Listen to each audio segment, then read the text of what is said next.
Tiga. Assalamualaikum warahmatullahi wabarakatuh. Salam Pramuka. Perkenalkan, kami dari KMD Golongan Penegak kelas C. Saya Adi. Saya Fauzi. Saya Haris. Halo teman-teman semuanya, kami akan melakukan wawancara dengan salah satu pembina yang ada di Kota Surakarta. Di sini sudah ada Kak Satna. Mungkin bisa memperkenalkan diri dulu, Kak Satna. Baik teman-teman, perkenalkan nama saya Satna Deswandari. Saya menjadi pembina pramuka di Gugus Depan Pangkalan MA Al-Muayyad Surakarta. Saya sudah membina kurang lebih 3 tahun. 3 tahun ya, Kak? Iya. Oke. Nah, ini kami ada beberapa hal yang ingin ditanyakan berkaitan dengan uji SKU dan uji SKK, Kak. Oke. Ya. Mungkin pertanyaan pertama kami, bisakah Kak Satna menjelaskan apa pengertian SKU dan SKK? Baik, saya menjelaskan ya terkait dengan SKU dan juga SKK. SKU sendiri itu singkatan dari syarat kecakapan umum. Jadi hal-hal yang harus dipenuhi atau wajib dimiliki oleh setiap anggota di pramuka, apalagi penegak bantara. Seperti itu. Kemudian setelah nanti uji SKU selesai, nanti akan diberikan TKU atau tanda kecakapan umum. Kemudian untuk SKK sendiri itu artinya adalah syarat kecakapan khusus. Jadi ketika memiliki keahlian khusus akan diuji. Misalnya adalah juru masak atau juru menjahit seperti itu. Nah, itu nanti akan diuji oleh ahlinya. Kemudian nanti setelah lolos uji SKK akan diberikan namanya TKK atau tanda kecakapan khusus. Nah, untuk SKU sendiri itu sifatnya wajib, tapi kalau SKK itu opsional gitu.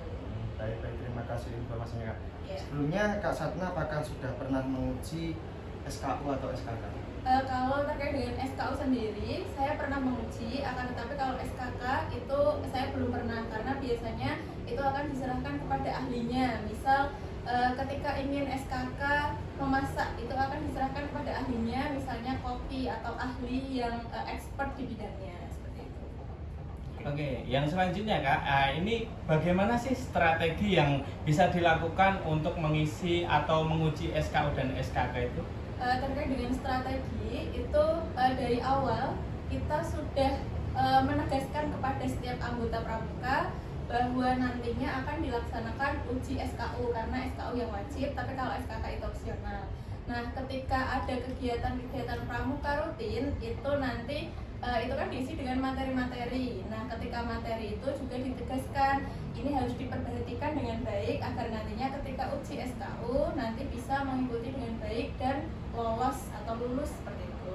Nah, terkait dengan strateginya penjadwalan itu biasanya ketika akan dilaksanakan sebelum pelantikan bantara. Nah, sebelum dilantik bantara itu kan harus lolos uji SKU terlebih dahulu. Nah, SKU sendiri untuk penegak bantara itu kurang lebih ada 23 poin.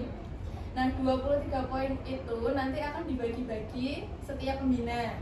Misalnya saya poin 1 sampai dengan poin 5. Pembina lain itu poin 6 sampai dengan 10 seperti itu. Kemudian untuk ujinya sendiri itu face to face. Jadi seperti ujian lisan seperti itu. Misal saya mendapatkan poin ke-14 dapat mengamalkan Pancasila dalam kehidupan sehari-hari, berarti saya bertanya kepada anggota pramuka bagaimana mereka mengamalkan nilai Pancasila dalam kehidupan sehari-hari. Kemudian kalau saya rasa mereka sudah cukup untuk paham dan jelas, berarti saya loloskan di poin ke-14 tersebut. Jadi caranya seperti itu.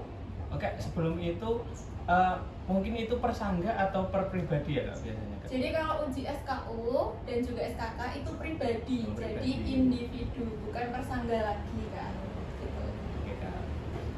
Yang selanjutnya Kak, terkait dengan pengujian tadi, apabila peserta itu tidak memenuhi syarat SKU dan SKK, apakah akan tetap lolos?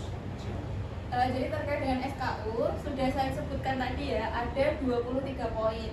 Nah, bisa dinyatakan lolos atau lulus itu ketika sudah memenuhi 70%. Jadi ketika sudah memenuhi 16 atau 17 poin di SKU, maka bisa dinyatakan lulus uji SKU. Akan tetapi kalau kurang dari 70% itu belum bisa dinyatakan lulus atau nanti mengulang kembali. Nah, untuk SKK sendiri karena itu keahlian khusus, kalau si ahlinya yang menguji itu sudah bilang atau sudah mencukupkan bahwa dia layak mendapatkan tanda kecakapan khusus misalnya dalam bidang masak tadi, berarti itu sudah bisa diluluskan. Seperti itu. Oke, mungkin cukup itu aja. Terima kasih sekali atas jawaban yang sangat luar biasa. Terima kasih Kak Satna. Ya, sama-sama. Mungkin dari kami cukup sekian. Wassalamualaikum warahmatullahi wabarakatuh.